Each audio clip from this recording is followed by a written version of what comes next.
हाँ हेलो। चलिए भाई, आप लोग ऑनलाइन भी पढ़िए, ठीक है। जैसा कि आप लोगों को बताया गया था, इकोनॉमिक्स शाम के बैच में चल रही है। कितने बजे से बैच है बताइए, बताइए आप लोग। 3 बजे से शाम को 3 बजे से शाम का बैच है। इसमें इकोनॉमिक्स चल रही है। इकोनॉमिक्स में पंचवर्षीय योजनाएं चल रही हैं। पंचवर्षीय योजनाएं कैसे आईं ये बता दिया। सर्वोदय योजना, जन योजना, जितनी भी योजनाएं थी वो सारी लिखवा के आपको डिटेल में बता दी गई। आज पंचवर्षीय योजनाएं हम शायद तीसरी चौथी बार पढ़ा रहे थे, है ना। तो पंचवर्षीय योजना में जो पहली पंचवर्षीय योजना आई वो कब आई बताओ। ठीक है ना, 1951 से 1956। किस मॉडल पर आधारित थी? हेराल्ड डोमर पर आधारित थी। उद्देश्य क्या था? है ना, कृषि पर आधारित उद्देश्य था। दूसरी पंचवर्षीय योजना कब आई? इसका मॉडल क्या था? उद्देश्य क्या था? है ना, उद्योगों को बढ़ावा देना उसके उद्देश्य था। क्यों था? क्योंकि सबसे पहले हमें जरूरत थी कृषि की, तो कृषि का बढ़ावा दिया गया। फिर हमें क्या जरूरत पड़ी? उद्योगों की। तो दूसरी पंचवर्षीय जो योजना थी हमारी वो उद्योगों पर आधारित थी। अभी आपको हमने ये भी बताया था कि भिलाई इस्पात संयंत्र की स्थापना हुई। कहाँ स्थित है? किसकी सहायता से लगाया गया बताइए। भिलाई संयंत्र कहाँ स्थित है? किसकी सहायता से? आपको याद करने के लिए हमने बताया था अपने देश की भलाई कौन करेगा? रूस करेगा। राउरकेला किसकी सहायता से? जर्मनी की सहायता से। और आपको हमने लिखाया था एक ट्रिक, क्या थी? राज दुई जान। रा से राउरकेला और जा से जर्मनी। ठीक है, तो समझ में आया कि राउरकेला कहाँ स्थित है? ठीक है, केला उड़ नहीं सकता तो उड़ीसा। और किसकी सहायता से? जर्मनी की सहायता से। दुर्गापुर कहाँ स्थित है? पश्चिम बंगाल में। किसकी सहायता से? है ना, इंग्लैंड या ब्रिटेन। ठीक है, अब बताइए पहली में विकास दर का लक्ष्य कितना रखा गया? प्राप्त कितना हुआ? क्यों? क्योंकि कृषि पर आधारित थी। भारत कृषि प्रधान देश है। भारतीय अर्थव्यवस्था किस पर अटकी है? कृषि पर। तो कृषि में बहुत अच्छा परफॉर्म किया। उसके बाद में दूसरी पंचवर्षीय योजना का लक्ष्य कितना रखा? कुछ कम मिला, 4.2। ठीक है, इसके क्या उद्देश्य था मेन तीसरी पंचवर्षीय योजना का? फिर हमने क्या किया? हमने सिर्फ कृषि को ही न देकर दोनों को मिक्स रूप से बढ़ावा देना प्रारंभ किया। पहली पंचवर्षीय योजना में कृषि पर ध्यान दिया, दूसरी में उद्योगों पर ध्यान दिया, और तीसरी में दोनों को मिलाकर ध्यान दिया। और इसमें बोकारो इस्पात संयंत्र की स्थापना हुई। वो किसकी सहायता से हुई? कहाँ स्थित है? कहाँ स्थित है बताइए? झारखंड। झारखंड। ठीक है। अरे कोई झाड़ रहा हो तो क्या कहोगे? अरे बेकार में झाड़ रहे हो, है ना। तो बेकारो कहाँ है? झारखंड में। बेकार में नहीं झाड़ो, यही तो कहोगे। तो उससे आप याद रखिए क्या दिक्कत है बताइए। फिर योजना अवकाश आया। अब आप बताइए योजना अवकाश का पहला कारण क्या था? क्योंकि भारत एंड चीन के बीच पाकिस्तान के बीच युद्ध हुआ। है कि नहीं बताओ? किस सन में हुआ भारत और पाकिस्तान का युद्ध? चीन से कब हुआ? अकाल भी पड़ गया। तो पंचवर्षीय योजनाएं चलाने में सरकार असफल हो गई। क्लियर है बात बताइए। पंचवर्षीय योजना में जब असफल हो गई तो हरित योजना अवकाश आ गया। पहला योजना अवकाश कब से कब तक बताइए? क्लियर? इसमें हरित क्रांति की शुरुआत हुई। हरित क्रांति का मतलब क्या था बताइए? सर फसलों को बढ़ावा देना, मतलब हाइब्रिड बीजों का इसमें बढ़ावा दिया है ना, बीज उत्पादन का बढ़ावा देना, फसलों की वृद्धि, बीज बढ़ेंगे तो फसल भी बढ़ेगी। तो ये हरित क्रांति का उद्देश्य था। विश्व में हरित क्रांति के जनक, भारत में बिल्कुल क्लियर है कि नहीं बताइए। हरित क्रांति के जनक विश्व में, हमने आपको बताया था जब विश्व में आप कहीं घूमने जाएंगे तो नॉर्मल रहेंगे, है ना, ऐसे नहीं रहेंगे जैसे अपने घर में रहते हैं, हंस लो तुम, ठीक है। हरित क्रांति के जनक विश्व में नॉर्मन बोरलॉग, भारत में MS स्वामीनाथन। अब बताइए चौथी पंचवर्षीय योजना चालू हुई कब से कब तक, बताइए। 1969 से 1974। उद्देश्य क्या था? अरे आराम से साथ साथ में बोलिए, है ना, एक लोग बोलिए खाली। स्थिरता के साथ आत्मनिर्भर कृषि तथा सिंचाई की व्यवस्था, है ना। अब और कोई बोले इसी को। स्थिरता के साथ आत्मनिर्भरता कृषि तथा सिंचाई की व्यवस्था। ठीक है, सबको पता चल गया। दूसरा कार्य क्या हुआ बताइए? कृषि वृद्धि दर सर्वाधिक रही। कृषि वृद्धि दर सर्वाधिक रही। तीसरा काम क्या हुआ? चौथा कार्य, क्लियर है ना। अब बताइए राष्ट्रीयकरण की परिभाषा हमने बता दिया। आपने पूछा सर राष्ट्रीयकरण क्या होता है, तो हमने राष्ट्रीयकरण बता दिया। आप भी बताइए राष्ट्रीयकरण क्या होता है, बताइए। भारत में रिजर्व बैंक का राष्ट्रीयकरण करने के लिए सरकार द्वारा RBI अधिनियम लागू करने के पश्चात बैंकों का राष्ट्रीयकरण प्रारंभ हुआ। ठीक है, मोस्ट इंपॉर्टेंट पॉइंट जो पेपर में बिल्कुल आपको मिलेगा ही मिलेगा क्वेश्चन, वो क्या लिखा है आपने बताइए, है ना। मोस्ट इंपॉर्टेंट पॉइंट लिखा है आपने, 1 जनवरी 1949 को भारतीय रिजर्व बैंक का राष्ट्रीयकरण कर दिया गया। करीब 52 साल पहले, कब डेट बताइए? हाँ, तो करीब 52 साल पहले 19 जुलाई 1969 को देश के 14 बैंकों का राष्ट्रीयकरण कर दिया गया। तत्काल प्रधानमंत्री कौन थे? RBI की स्थापना कब हुई? कब हुई? कब हुई? क्या हुआ? क्लियर है बिल्कुल, कोई दिक्कत नहीं। अब बात हुई थी इसरो की स्थापना की, तो अब बताइए इसरो का फुल फॉर्म बताइए, फिर से बताइए, हिंदी में बताइए, फिर से बताइए, इसका हेडक्वार्टर बताइए, स्थापना बताइए कब हुई, संस्थापक बताइए, है ना। इसरो का हेडक्वार्टर कई बार पेपरों में पूछा गया, इसरो की स्थापना कई बार पेपरों में पूछी गई। बिल्कुल क्लियर है, बताइए कि नहीं है। इसके बाद में कौन से पढ़ेंगे आप बताइए? 1974 से 1978 कौन सी पंचवर्षीय योजना? लेकिन ये नाम के लिए ही 5वीं थी, नाम के लिए ये 5वीं थी। चली कितने दिन? 4 साल चली, 5 साल पूरे नहीं किए। क्या उद्देश्य था? है ना।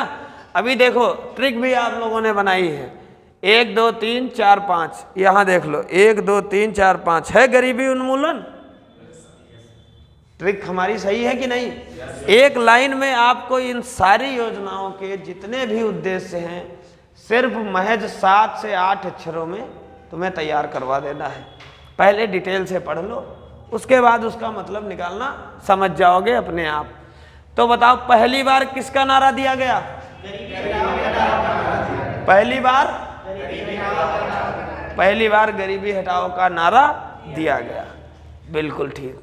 इसके बाद में मोरारजी देसाई की सरकार आई, दूसरा योजना अवकाश लागू कर दिया गया, है ना। दूसरा योजना अवकाश जब लागू हो गया तो क्या होगा बताइए? मोरारजी देसाई की सरकार और दूसरा योजना अवकाश लागू हो गया। फिर छठी पंचवर्षीय योजना आई, है ना। छठी पंचवर्षीय योजना आई है कि नहीं? बताइए क्या बता रहे हैं, बताओ। नीचे जो लिखा हुआ है, अरे तो बेवकूफ दास, नीचे क्यों अभी देख रहे हो? अभी तो ऊपर पढ़ा रहे तो ऊपर का देखो। हाँ, अरे वो अभी हम यहाँ पर बिठा के और बता देंगे, तुम काहे परेशान हो? अभी हम बता देंगे, अभी आप लोग समझते रहिए। आप लोग इसको 6-7 बार पढ़ चुके हैं। अगर इस वीडियो को समझना है तो कम से कम 10-12 बार पढ़ना पड़ेगा। ये ऑनलाइन वीडियो बन रहा है, सभी बहुत प्रसन्न हैं, हम भी बहुत प्रसन्न हैं, कोई समस्या वाली बात नहीं है। सब आपस में अपने दोस्ती व्यवहार तरीके से पढ़ाई अपना हो जाती है कि नहीं? लक्ष्य हमारा है चीज़ें समझ में आए, है कि नहीं है, और कोई कन्फ्यूजन ना रहे। वो जो नीचे वाला कटा हुआ है वो हम ऊपर अभी ट्रिक लिखा देंगे, अभी तुम लोग समझो ज़्यादा। तुम लोग हमारे सामने प्रत्यक्ष रूप से बैठे हो। अब जो वीडियो पूरा देखेंगे, कई बार देखेंगे, वो अप्रत्यक्ष रूप से समझेंगे, है कि नहीं? एक सामने बैठकर पढ़ने की बात अलग होती है कि नहीं होती है? तो कोई चीज़ तो रोक सकती नहीं है पढ़ने से, चाहे लाइट आए चाहे ना आए, गर्मी हो चाहे ठंडक हो, चाहे जाड़ा हो चाहे बरसात हो। बरसात में भी लोग आ जाते हैं, है ना, और आते हैं तो क्लास भी चलती है। कल मॉर्निंग में सुबह 8 बजे हर संडे को क्लास चलती है स्पेशल, नहीं चलती? बताइए, किसी न किसी चीज़ की 8 बजे से क्लास चलती है। कोई किसी भी कोचिंग का विद्यार्थी हो, 8 बजे संडे को वो आकर पढ़ सकता है, कोई दिक्कत नहीं है। बताइए, कोई समस्या है? पढ़ने के लिए किसी को बाध्य नहीं किया जाता। आप पढ़िए, देखिए, समझिए, समझ में आए तो पढ़िए, अन्यथा मानना पढ़िए। क्लियर बात हो गई? बताइए। अब आप देखिए 6वीं पंचवर्षीय योजना में उद्देश्य क्या दिया गया? उन्मूलन और रोजगार। अब बताओ, हमारे ट्रिक में रोजगार है? मिल गया? ट्रिक से मतलब निकाल लेंगे रोजगार का। बताइए, नाबार्ड की स्थापना हुई। अब आपको क्या बताएं, नाबार्ड कितना इंपॉर्टेंट हमारे लिए। बार बार प्रतियोगी परीक्षाओं में पूछा जाता है नाबार्ड। अब आप देखिए, नाबार्ड को यहाँ पर विधिवत रूप से लिखा गया है। नाबार्ड की भैया बता दीजिए फुल फॉर्म हमको। एक बार और बताइए। National bank for agriculture and rural development. और एक बार बताइए। National bank for agriculture and rural development. वर्तमान अध्यक्ष बताइए। Doctor G R. शुक्ला। वर्तमान अध्यक्ष कब से हैं? स्थापना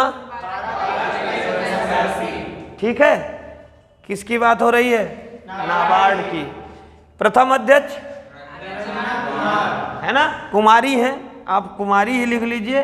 ये प्रथम महिला हैं, इन्होंने बहुत ही अच्छा कार्य किया। पहली बार में प्रथम महिला नाबार्ड की ही ये बनी, रंजना कुमारी। ये रेलवे और एनटीपीसी जैसे पेपरों में बहुत पूछता है, करंट भी आता है और उससे रिलेटेड पिछला का पूछ देता है कि क्या हुआ क्या नहीं हुआ। इसके बाद बताइए कौन सी आई? 7वीं पंचवर्षीय योजना। कब से कब तक? 1985 से 1990। क्लियर है? 1985 से 1990 तक। अब बताइए इसका उद्देश्य क्या था?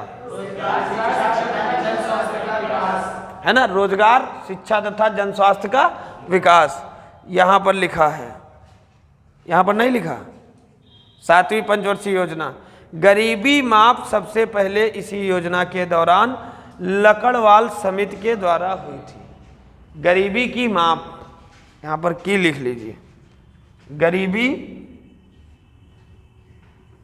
की माप सबसे पहले इसी योजना के दौरान किस समिति के द्वारा हुई थी? लकड़वाल समिति के द्वारा हुई थी। काहे का नारा दिया गया था? काहे का? ठीक है। इसके बाद तीसरा योजना अवकाश लग गया। अब बताइए तीसरा योजना अवकाश क्यों लगा? सर क्योंकि देश में आर्थिक संकट आ गया। आर्थिक संकट आ गया, इसलिए 5 साल के लिए योजनाओं को चलाने के लिए हमारे पास पैसा नहीं बचा। गरीबी आ गई तो हमने क्या किया? 1-1 साल की योजनाएं बना ली। बताइए क्लियर है कि नहीं है? बताइए। फिर आर्थिक संकट से जूझ रहा था, इसलिए वार्षिक योजनाएं चलाई गई। ठीक है। फिर 8वीं पंचवर्षीय योजना आई। उद्देश्य क्या था? मानव संसाधन का विकास। मानव संसाधन का विकास। कौन सी रोजगार योजना चालू की गई? नवीं पंचवर्षीय योजना का उद्देश्य क्या था? और 10वीं पंचवर्षीय योजना का उद्देश्य क्या था? और हाँ, बस ये बहुत इंपॉर्टेंट है कि 10 वर्षों में प्रति व्यक्ति आय जो है वो 2 गुनी करना। ये इन्होंने एक नई चीज़ सोची। प्रति व्यक्ति 2 गुनी आय करना बहुत बड़ा काम होता है। ठीक है। इसके बाद 11वीं आई। 11वीं का क्या उद्देश्य था बताइए? बताइए। तीव्र समावेशी न्याय को समावेशी विकास। 11वीं का उद्देश्य था तीव्र एवं समावेशी विकास। विकास अब तेजी से हो और तीव्र गति से हो, तेजी से हो, समावेशी हो। और क्या था? विकास दर का लक्ष्य कितना था? प्राप्त कितना हुआ? और बताइए, आम आदमी बीमा योजना की शुरुआत की गई। क्लियर है कि नहीं है बताइए? आम आदमी बीमा योजना की शुरुआत की गई। और बताइए कौन सी योजना की शुरुआत की गई? प्रधानमंत्री आदर्श ग्राम योजना। क्लियर है? किस पेपर में पूछा गया था? वीडियो 2018 में यही क्वेश्चन सेम आया हुआ है, प्रधानमंत्री आदर्श ग्राम योजना। अब 12वीं पंचवर्षीय योजना की बात कर लेते हैं। 12वीं पंचवर्षीय योजना का उद्देश्य क्या था? तीव्र, समावेशी और सतत विकास। योजना आयोग को खत्म करके क्या इकाई की स्थापना की गई? नीति आयोग की स्थापना कब की गई? अध्यक्ष कौन होता है? स्वयं प्रधानमंत्री इसके अध्यक्ष होते हैं। क्लियर है? अब बात आती है योजना अवकाश को याद करने की, है ना, कि योजना अवकाश को कैसे याद करें। देखिए, योजना में कितने अक्षर? 3 है ना, तो मतलब कि 3 बार योजना अवकाश हुआ। ठीक है। योजना में कितने अक्षर हैं? 3। तो कहने का मतलब है 3 बार योजना अवकाश लागू हुआ। काफ़ी बार पेपरों में इससे प्रश्न बन जाते हैं, छोटे से बड़े पेपरों में आते हैं। पहला जो लगा वो 1966 तक लगा। ठीक है। बताइए, 3 अक्षर है तो 3 पंचवर्षीय योजनाओं के बाद में लगा। समझ रहे हैं? कैसे लगा बताइए? 3 अक्षर 3 बार लगा, 3 पंचवर्षीय योजनाओं के बाद में पहला योजना विकास लगा। कुछ याद ही नहीं करना बचा। अब इसमें देखिए, 66 के बाद में 78 कितने साल बाद लगा? 12 साल बाद लगा। अब इसमें फिर से 12 साल जोड़ दीजिए तो बताइए, याद रहेगा? ये 3 साल की अवधि का था, ये 2 साल की अवधि का था और ये 1 साल की अवधि का था। बताओ, क्लियर है कि नहीं है? बोलो। ये क्लियर हो गई बात। हाँ, अब भैया की टेंशन थी ट्रिक बताने की है। क्या बताएं? बताओ। हाँ? तो हम ये लिखवा देंगे। अच्छा, ये 2, अरे तो ये 2 कर लो, 90 2 92। ठीक है। सुबह से शाम तक पढ़ा रहे हैं। सौरभ सर बाहर गए हुए हैं, तो सुबह 7 बजे से 10 बजे तक, और शाम को इधर 3 बजे से 4:15 बज गया है कि नहीं बताइए? अब आप लोग कह रहे थे ये कठिन लग रहा है। अब बताइए, आप लोगों को कठिन लग रहा है? अभी आप लोग थोड़ा सा 1-2 बार ऑनलाइन वीडियो देख लीजिएगा। इस वीडियो से आपको बहुत लाभ मिलेगा, क्योंकि इसमें करंट का भी कुछ क्वेश्चन है। बाकी जितने भी क्वेश्चन हैं वो बहुत ही महत्वपूर्ण लिए गए हैं। बताइए पवन जी, समझ में आया? बताओ सौरभ जी, आप लोग बताइए। इधर सब क्लियर? ठीक है।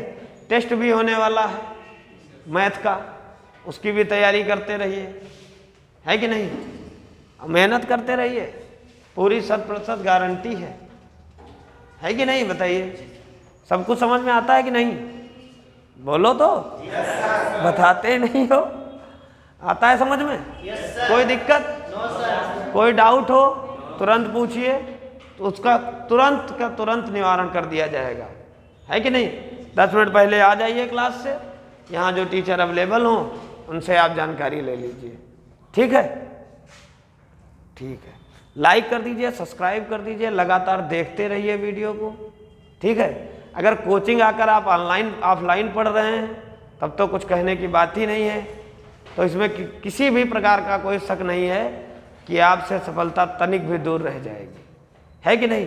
और अगर आप ऑनलाइन पढ़ के तैयारी कर रहे हैं, कोई दोस्त है, मित्र है, रिश्तेदार है, तो वो भी लगातार इन वीडियोस का रिवीजन करता रहे।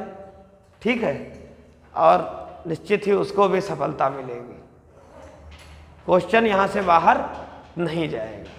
ठीक है? जो बेचारे नहीं आ सकते यहाँ किसी कारणों तो वो अपने मोबाइल में ही चैनल के माध्यम से ज्ञान अर्जित करें। पढ़ाई कितनी जरूरी है? बहुत जरूरी है कि नहीं? अंबेडकर साहब क्या कहते हैं बताइए? डॉक्टर बी आर अम्बेडकर साहब क्या कहते हैं बताइए, किसी को याद हो तो? कि अगर खाना भले ही न खाओ लेकिन शिक्षा की भूख तुम्हें होनी चाहिए। कहते हैं कि नहीं कहते हैं? स्वामी विवेकानंद जी क्या कहते हैं कि उठो जागो तब तक रुको मत जब तक आपको अपने लक्ष्य की प्राप्ति नहीं हो जाती है कि नहीं? आपका समय है बहुत बहुमूल्य है कि नहीं? बताइए, एक भी प्रश्न गलत नहीं होना चाहिए। पूरा पढ़ाया जाएगा तो पूरा आपको करके भी आना है। तो मुस्कुराए रहो सौरभ जी। ठीक है? सब समझ में आया? देखिए बार बार वीडियो को और रिवाइज करिए। धन्यवाद।